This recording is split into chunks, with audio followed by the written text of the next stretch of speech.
Christmas Eve, little girl begged the single dad CEO to borrow a tree for her mom.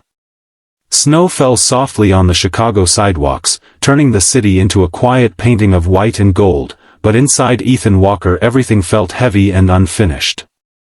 Christmas Eve had arrived whether he was ready or not. The lights on Michigan Avenue glittered with forced cheer, store windows displayed perfect trees and perfect families, and yet Ethan, a self-made CEO known for cold precision in boardrooms, knelt alone on a snowy sidewalk feeling more exposed than he ever had in his tailored suit. He had spent years building an empire after losing his wife to cancer, raising his young daughter alone, and convincing himself that success was enough.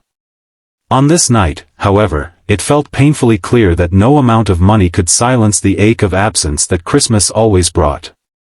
Before the story truly unfolds, take a moment to pause. If you believe in kindness, second chances, and the quiet miracles that happen when people open their hearts, please like this video, share it with someone who needs hope, comment your thoughts, and subscribe to the channel. Your support keeps stories like this alive. Ethan had left his office late, as usual, choosing spreadsheets over silence. His daughter, Lily, was spending the evening with his sister across town because he still had not finished setting up their apartment for Christmas. The tree he had ordered days earlier had been delayed, and the idea of facing his child without one made him feel like a failure in ways quarterly losses never had. As he walked past a boutique glowing with warm lights, he noticed a small figure standing near the window, bundled in a blue coat that seemed too thin for the cold. A little girl, no more than 5 or 6, stared at the decorated tree inside with an intensity that stopped him in his tracks. She pointed eagerly at the ornaments, clutching a worn teddy bear to her chest, her breath fogging the glass. Behind her stood a young woman, clearly exhausted, her posture carrying the weight of someone who had learned to endure quietly. There was something about the scene that pulled Ethan closer, perhaps because it reminded him of Lily's first Christmas without her mother, when joy had felt fragile and borrowed. The little girl noticed him kneeling nearby to tie his glove, and her eyes lit up with a sudden hope that seemed far too big for her small face. She approached him without hesitation, as children sometimes do when they still believe the world is kind. She explained, in her own earnest way, that her mother had been sick and sad this year, and that Christmas might not come to their apartment unless they could find a tree. Not buy one, not keep one forever, but simply borrow one, just for the night, so her mom could smile again. Ethan listened, his chest tightening. He learned that her name was Grace, and her mother, Anna Miller, worked 2 jobs while battling an illness that had drained both her strength and their savings. A real tree was out of reach, and the small artificial one they owned had broken weeks earlier. Grace did not ask for gifts or food or money. She asked for a tree, because in her mind, a tree meant Christmas, and Christmas meant hope. As Anna approached apologetically, clearly embarrassed by her daughter's boldness, Ethan felt something shift. For years, he had hidden behind the safety of logic, telling himself that emotions were liabilities. Yet here he was, confronted with a request so pure it cracked through every defense. He assured them he would help, though he had no idea how. Ethan offered to drive them home, insisting the cold was too harsh for waiting on public transport. Inside his car, warmth returned to their hands, but the silence was filled with unspoken stories. Grace hummed a Christmas hymn she had learned at church, her voice soft but steady, and Ethan found himself remembering the faith his wife once held onto so fiercely, the faith he had quietly abandoned after her death. Their apartment was small but clean, decorated with handmade paper snowflakes taped to the walls. It smelled faintly of soup and cinnamon, a reminder that love can exist even when money does not. Ethan realized then that borrowing a tree was not enough. This family needed more than a temporary symbol, they needed relief, dignity, and belief that they mattered. He left briefly, returning with a real Christmas tree secured to his car roof, one of the finest from a nearby charity lot he quietly funded every year but never visited. He brought lights, ornaments, and a simple star, refusing to let Anna protest. As he set the tree upright in their living room, Grace clapped with pure delight, and Anna wept silently, overwhelmed by gratitude and exhaustion. That night, Ethan stayed longer than planned, helping decorate, listening as Grace spoke about her school Christmas play and how she prayed every night for her mom to feel better. He saw strength in Anna's tired eyes, the kind forged by responsibility and love, and he felt ashamed of how often he had complained about burdens far lighter than hers. When Ethan finally returned home, he did not go to bed. He sat in the dark, thinking about his daughter, his late wife, and the walls he had built around his heart. For the first time in years, he prayed, not with polished words, but with honesty, asking for guidance rather than control. Christmas morning arrived quietly. Ethan picked up Lily, apologizing again for the late tree. When she entered their apartment and saw a beautifully decorated tree glowing softly in the corner, her face lit up with wonder. He told her about Grace and Anna, simplifying the story, but emphasizing kindness. Lily listened closely, then asked if Grace's mom would be okay. Ethan did not promise what he could not control, but he promised to help. Over the following weeks, Ethan kept that promise. He arranged for Anna to receive proper medical care through a foundation he created anonymously, ensuring she would never feel like a charity case. He offered her a flexible position within his company, respecting her independence while easing her financial strain. Slowly, Anna's health improved, and with it, her hope. Ethan's own life began to change in ways he never expected. He found himself leaving the office earlier, attending Lily's school events, and even volunteering at church again, rediscovering a sense of faith rooted not in answers, but in service. Grace and Lily became friends, their laughter filling spaces that had once echoed with loneliness. One evening, months later, Ethan stood in the same apartment where the borrowed tree had once stood, now replaced by spring flowers on the windowsill. He realized that the greatest gift of that Christmas Eve was not the tree, but the reminder that hearts, like trees, can be borrowed back from the cold if given warmth and care.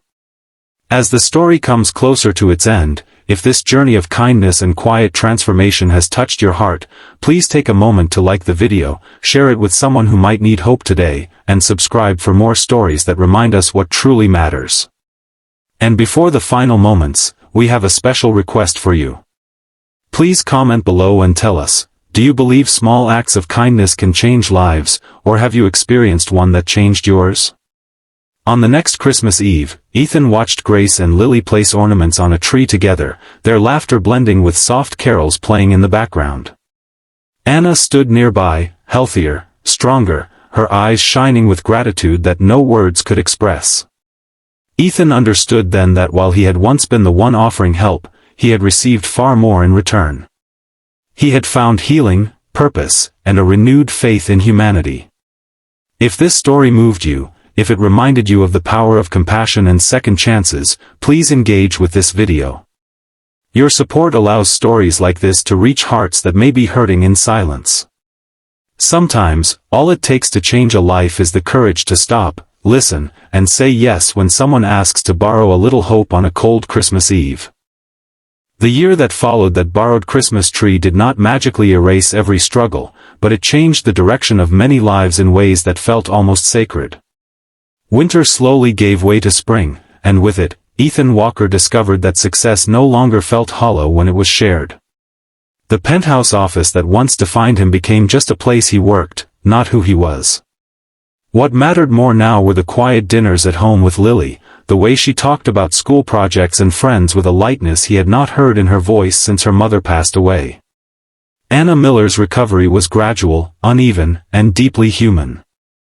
There were days when her strength returned and days when it vanished again without warning. Yet she faced each setback with a calm resolve that humbled Ethan.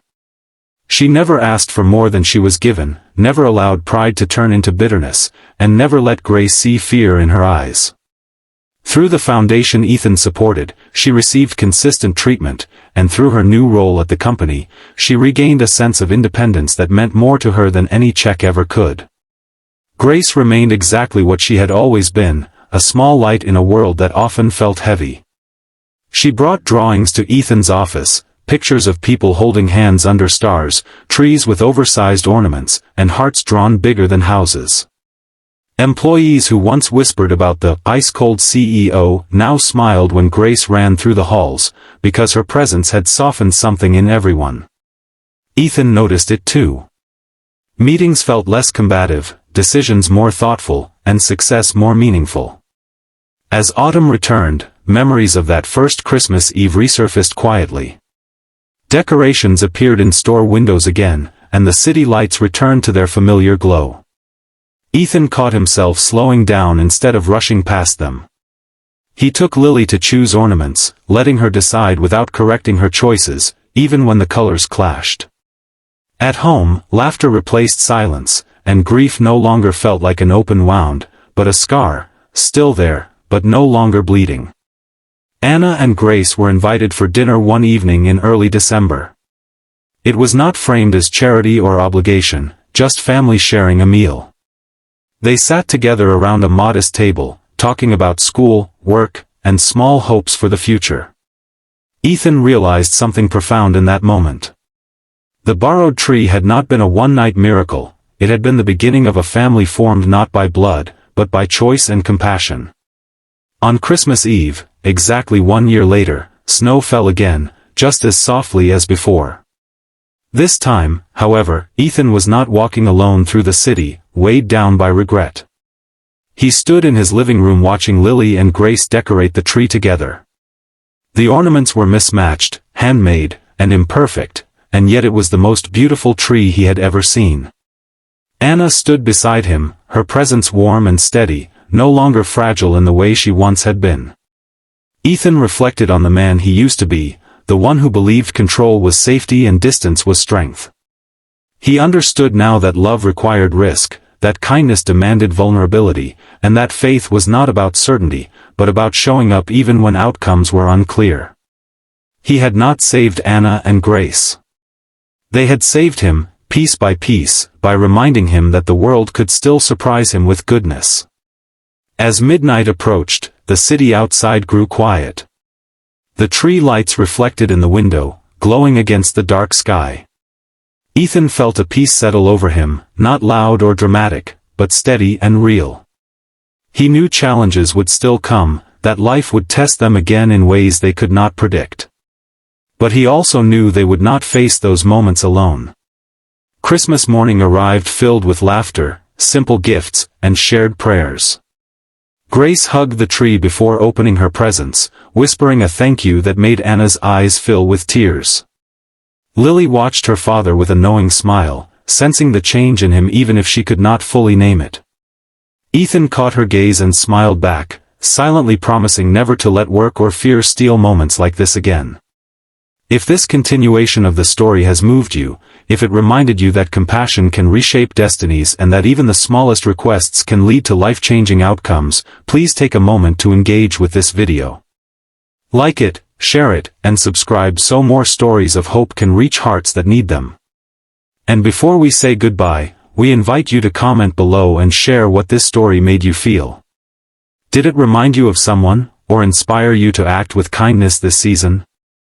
That Christmas did not end when the lights were turned off or the ornaments packed away. It lived on in choices made every day, to listen, to help, to love without measuring the cost. And somewhere in the quiet glow of a winter evening, a borrowed tree became a permanent reminder that miracles often begin with a simple request, answered by an open heart.